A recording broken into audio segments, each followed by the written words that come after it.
हम रुक्मिणी सब गोटेक प्रणाम करे छी आ एकटा फेर बहुत सुंदर सामक गीत लऽ कऽ उपस्थित छी। कोशिश करे छी अहाँ सब गोटेक नीक से सुना पाबी। आओ सुनाबी सब गोटेक। कौने मास एलो सामा, कौने दिन जायब हे मन मोहिनी श्यामा। कौने मास एलो सामा, कौने दिन जायब हे मन मोहिनी श्यामा। कौने भैया के आशीष देने जायब हे मन मोहिनी श्यामा। कौने भैया के आशीष देने जायब हे मन मोहिनी श्यामा। कार्तिक मास एलो सामा, पूर्णिमा दिन जायब हे मन मोहिनी श्यामा। कार्तिक मास एलो सामा, पूर्णिमा दिन जायब हे मन मोहिनी श्यामा। सब भैया के आशीष देने जायब हे मन मोहिनी श्यामा। सब भैया के आशीष देने जायब हे मन मोहिनी श्यामा। कथी पहिरी एलो सामा, कथी पहिरी जायब हे मन मोहिनी श्यामा। कथी पहिरी एलो सामा, कथी पहिरी जायब हे मन मोहिनी श्यामा।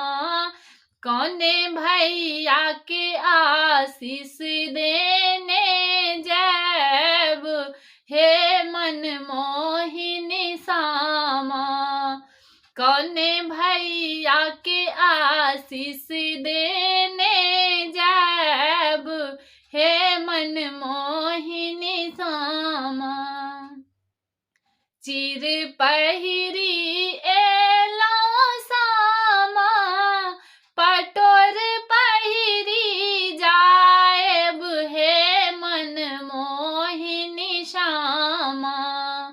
सब भैया के आशीष देने जायब हे मन मोहिनी श्यामा। सब भैया के आशीष देने जायब हे मन मोहिनी श्यामा। कथी खाई एलो सामा, कथी खाई जायब हे मन मोहिनी श्यामा। कौने भैया के आशीष देने जायब हे मन मोहिनी श्यामा। कौने भैया के आशीष देने जायब हे मन मोहिनी श्यामा। खीर खाई एलो सामा, चूड़ा दही खाई जायब हे मन मोहिनी श्यामा। खीर खाए एलो सामा, चूड़ा दही खाए जायब हे मन मोहिनी श्यामा। भैया सबके आशीष देने जायब हे मन मोहिनी श्यामा। भैया सबके आशीष देने जैब हे मन मोहिनी सामा। कौने मास एला सामा, कौने दिन जायब हे मन मोहिनी सामा। कौने भैया के आशीष देने जैब हे मन मोहिनी सामा। कार्तिक मास एला सामा, पूर्णिमा दिन जायब हे मन मोहिनी श्यामा।